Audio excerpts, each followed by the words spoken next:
تو میرا نزدیک یہ ہے کہ یہ حدیث جو ہے وہ اس کا ایک خاص مفہوم ہے، اس مفہوم میں وہ صحیح ہے، لیکن ذمہ داری مسلم کی، ذمہ کی، اور ذمہ کے لفظ کو بھی ٹھیک ٹھیک اب سمجھیے. ہر مسلمان ملک کی جو رعایا ہے وہ اس کے ذمہ کی حیثیت رکھتی ہے. اس کی وجہ یہ ہے کہ دستور کے تحت اس کے حقوق محفوظ ہوتے ہیں، سمجھ گیا؟ تو اس کے بعد ایک اسٹیٹ نے ان کی ذمہ داری لے لی ہے. مسئلہ یہ ہے کہ ہمارے یہاں کے جو غیر مسلم ہیں اصطلاحی طور پر تو وہ ذمہ نہیں ہیں، لیکن پاکستان کی ریاست کے وہ شہری ہیں، سمجھ گیا؟ اقلیت ہیں. تو اقلیت کے جو حقوق ان کو دیے گئے ہیں اس کی اسلامی ریاست کی، یہاں اس ملک کی ریاست ذمہ دار ہے، سمجھ گیا؟ ان کے بدلے میں، ان کی جان کے بدلے میں جان لی جائے گی اور ان کے مال کا تحفظ کیا جائے گا.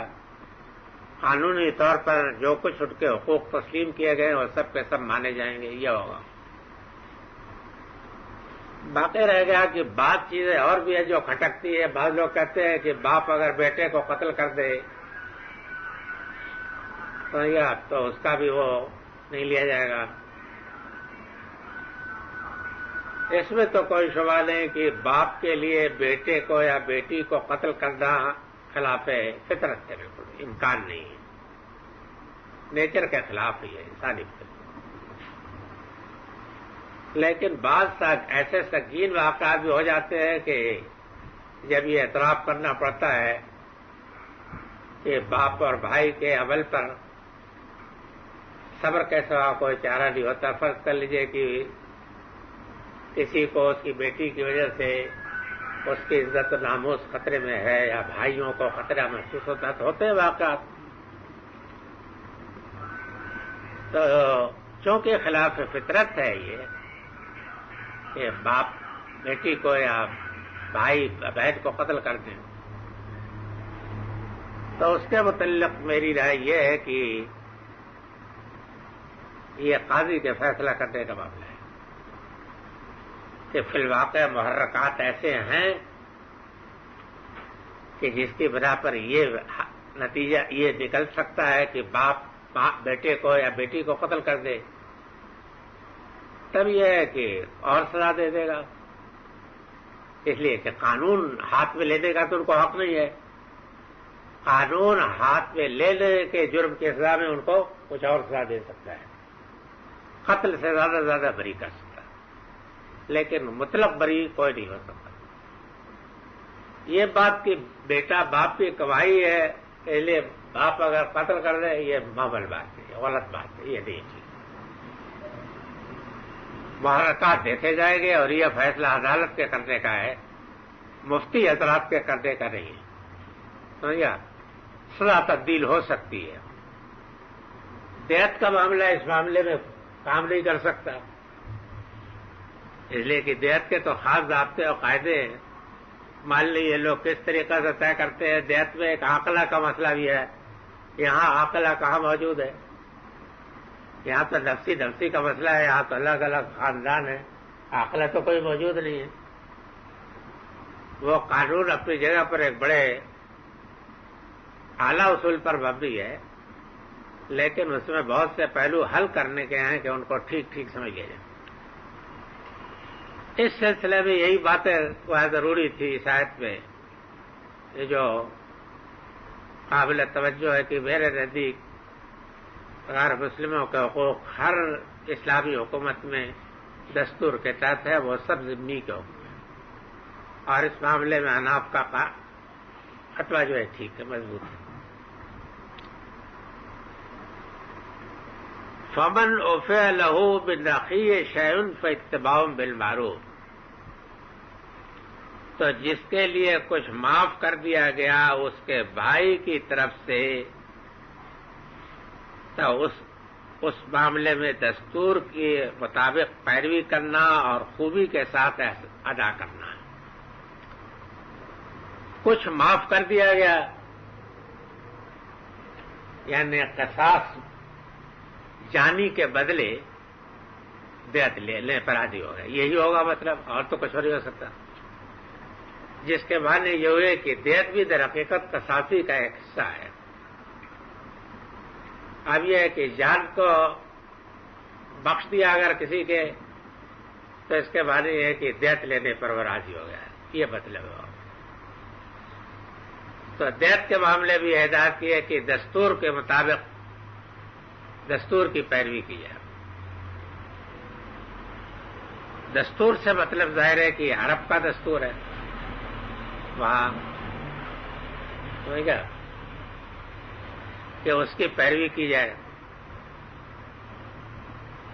لیکن جو معاملات دستور کے اوپر مبنی ہوتے ہیں یا مصلحت کے اوپر مبنی ہوتے ہیں شریعت کے, تو وہ حالات اور زمانے کے تحت تبدیل ہو سکتے ہیں. میری رائے یہی ہے, سمجھ گیا. حالات کے اور مصلحت کے تحت ان میں تبدیلی ہو سکتی ہے. یہ وقت کے ارباب الوقت کا فیصلہ کرنے کا کام ہے. فرض کر لیجئے کہ اس زمانے میں بھیڑوں دینے کا, اونٹ کے دینے کا, بکریوں کے دینے کا رواج تھا نا دیہات میں.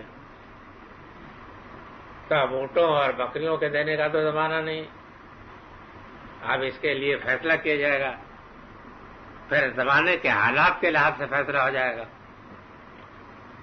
سمجھیے آپ, اس زمانے میں اگر 100 اونٹ کوئی دیت تھی, تب یہ زمانہ بالکل دوسرا, اس میں حالات میں تبدیلی ہو جائے گی.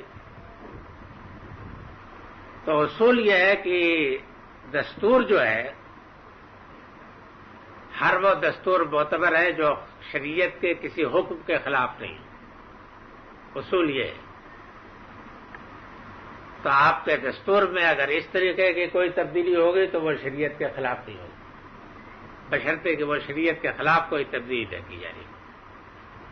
زمانے کے حالات کے لحاظ سے اس میں فرق ہو سکتا ہے. تو دستور کی پیروی کی جائے اور خوبصورتی کے ساتھ ادا کیا جائے. خوبصورتی کے ساتھ ادا کرنے کی ہدایت اس لیے فرمائی ہے کہ اگر ادائیگی جنس کی شکل میں ہو, نقد کی شکل میں نہ ہو, تو اس میں بے ایمانی کا بڑا موقع ہوتا ہے. فرض کر لیجئے کہ آپ کو 100 اونٹ دینے ہیں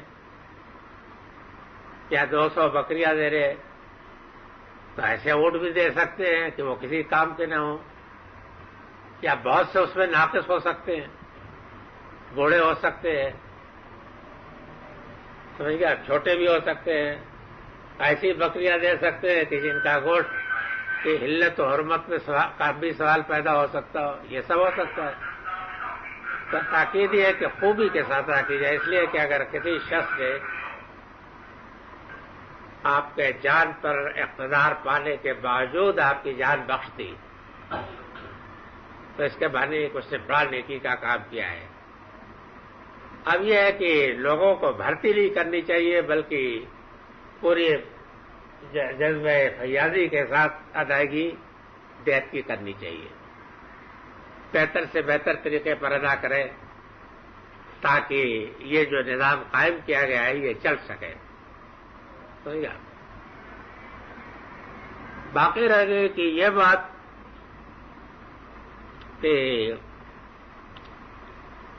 وعداؤں لے بحسان, اگر فرض کر لیجئے کہ دیت کے معاملے میں ایک سوال اور بڑا اہم پیدا ہوتا ہے, خاص طریقے پر آپ کیا قبائلی زندگی میں عصبیت بڑی شدید ہوتی تھی.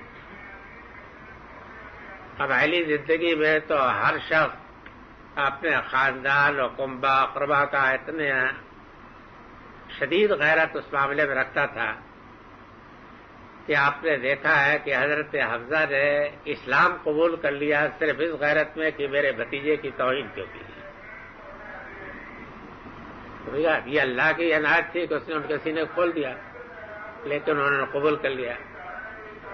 اور یہ بھی واقعہ ہے کہ تمام قریش کے لیڈر شیب ابی طالب, اور اس میں قید انہوں نے ہونا منظور کر لیا, ان کے لیے سارا راشن سب کچھ بند کر دیا گیا, لیکن حضرت کے دین سے شدید اختلاف کے باوجود ان میں سے کسی نے چھوڑا نہیں اور جس نے ایک نے شاید چھوڑا تو وہ ہمیشہ کے لیے نکو بن کے رہا.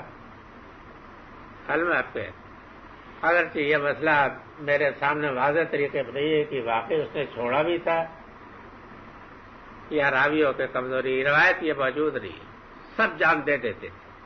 ہمارا یہ بات نہیں ہے. ہمارا اس بات کا شدید اندیشہ ہے کہ بہت امکان ہے اس بات کا کہ دیت کے اوپر راضی نامہ اس وجہ سے ہو جائے کہ مقتول کی جان کے ساتھ کسی کو اس کی کروا دی. تو یا اچھا ہو گیا، قتل ہو گیا، دیت دے.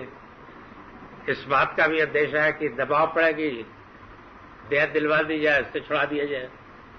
یہ ہے نا یہاں، اس لیے کہ وہ قبائلی عصبیت، اس لیے کہ وہاں کا جو سسٹم تھا قائم تھا اسی پر نا، اس لیے پوری اس کی نگرانی ایک ایک فرد کرتا تھا. ہمارا سسٹم اس پر قائم نہیں ہے. ہمارا تو یہ ہے کہ کوئی شخص قتل ہو گیا تو خاندانی کے اٹھ کھڑے ہو گئے کہ بھائی دیت لے لے، چھوڑ، ورنہ بڑی دشمنی رہے گی، پھر تجھے بھی قتل کر دیں گے اور قتل کا سلسلہ چلتے رہے. یہ سب اندیشی. یہ اگر صورت ہوگی تب کیا ہوگا؟ تو اس صورت میں یہ ہوگا کہ اصل میں ذمہ دار جو ہے کتب علیکم القصاص میں اصل ذمہ دار کون ہے؟ اسٹیٹ ہے نا. ذمہ دار تو اسٹیٹ ہے، اس میں مخاطب تو آیت میں معاشرہ ہے نا، فرد نہیں ہے. معاشرے کے اوپر یہ ذمہ داری ہے، اور معاشرے کے اوپر ذمہ داری ڈالی گئی ہے کہ اگر کوئی قتل ہوا تو سب قتل ہوئے ہیں، اگر کوئی قصاص لیا گیا تو سب زندہ ہوئے ہیں. یہ ہے نا معاشرے کی حیثیت. تو اصل معاشرہ ذمہ دار ہوتا ہے. تو اس کے بعد ایک اسٹیٹ اس میں مداخلت کرے گی. وہ یہ مداخلت کرے گی کہ حفاظت جان کا یا حرمت جان کا حق ادا نہیں ہوا یا ادا نہ ہونے کا اندیشہ ہے. اگر ادا نہ ہونے کا اندیشہ ہے تو اسٹیٹ اس میں مداخلت کر کے روک سکتی ہے کہ نہیں قصاص ہی لیا جائے. یہ بات میری سمجھ لی آپ نے. یہ میں ایک مزید بڑا بات کہہ رہا ہوں کہ جو لوگوں کے سامنے نہیں ہے، لیکن عرب کے معاشرے میں ہمارے معاشرے میں ایک بڑا فرق ہے. یہ تو چونکہ اصل مخاطب قانون کی اسٹیٹ ہے، اس کے اوپر یہ ذمہ داری عائد ہوتی ہے، اس لیے وہ اجازت تو اس بات کی دے دے گی کہ اگر ولی دیت لینا چاہتا ہے تو لے لے، ہم اس معاملے میں کوئی مداخلت نہیں کر سکتے. لیکن اگر اسٹیٹ کے علم میں یہ بات آئے گی کہ حرمت جان کا قانون متاثر ہو رہا ہے، اجزاء کو اور اقربا کو، اولیاء کو مقتول کی جان سے کوئی دلچسپی نہیں ہے، مالی سے دلچسپی ہے، یا چاہتے ہیں کہ وہ کسی طریقے سے ختم ہو جائے، تو اسٹیٹ مداخلت کرے گی. یہ سمجھ لیا کہ نہیں آپ نے؟ یہ ضروری ہے. اور یہ بھی ہے کہ اگر قانون بن رہا ہے تو ان تمام پہلوؤں کو ملحوظ رکھ کے بنے، ورنہ ہمارے ملک میں بڑی افراتفری ہو سکتی ہے، بڑا انتشار پیدا ہو سکتا ہے.